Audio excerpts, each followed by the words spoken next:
According to a recent report from the Washington Post, a group of a little under a dozen Republican lawmakers in Washington, D.C. are fed up with Republican Minority Leader Kevin McCarthy, and they are considering, according to this report, launching a coup to replace McCarthy as Minority Leader if Donald Trump loses November's election.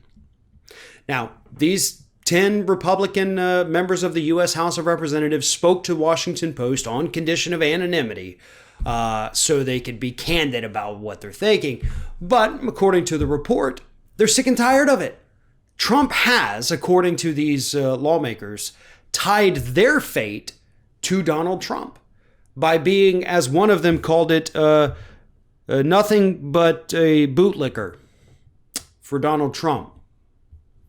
So, pretty strong words, right? Here's a quote from this Washington Post article. A cluster of GOP lawmakers is starting to privately question whether the California Republican is putting loyalty to the president over the good of the conference. According to interviews with more than 10 House Republicans, all of whom spoke on the condition of anonymity, to be frank, some GOP lawmakers are worried that McCarthy has tied the conference too much to Trump, refusing to stand up to the president or act as a buffer to distinguish the conference from him. Now, see, that is the one thing that lawmakers could have done on a few issues.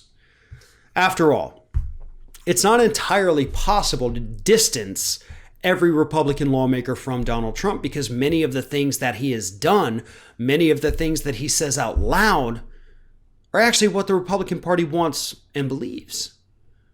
You know, I mean, the tax cuts that are hugely unpopular with 99% of the country, that's clearly a Republican thing. You know, every Republican wanted those to happen. The immigration policy, Republicans have always been pretty hardcore about immigration and curtailing that. So that's no different. The trade war, that's an area where they could have separated themselves. Republicans clearly do not support the trade war that the president has engaged in. He did not have to get their approval in order to do it. That is an area that has hurt millions of Americans where they could have stepped up and said, listen, that's all him. We're over here. We don't agree with it, but he's doing his thing. We got no say in it. So you get a problem, you take it up with him. That's where they could have distanced themselves, but they refused to. Aside from that, though, it's kind of hard to blame McCarthy for any of this, right? The Republican Party has been going down this road for a couple decades now. This is just the culmination of it. McCarthy believes many of the same things as Donald Trump. So do these other Republicans, by the way. They just don't like that Trump's abrasiveness and his bullishness is taking them all down. They don't like that he has hurt their prospects so much that the RNC is now having to direct more money towards saving Trump and not doling that money out to members of the House of Representatives who need it because they're in competitive races. So the money's dried up for them. They're getting pissed and they need somebody to blame.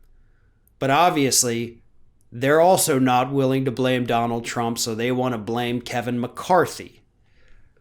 Good luck with that. You're going to continue to bury your head in the sand. You're going to continue to pretend like there's not some kind of underlying rot within your party.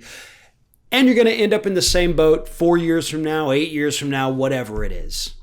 It's not going to be pretty.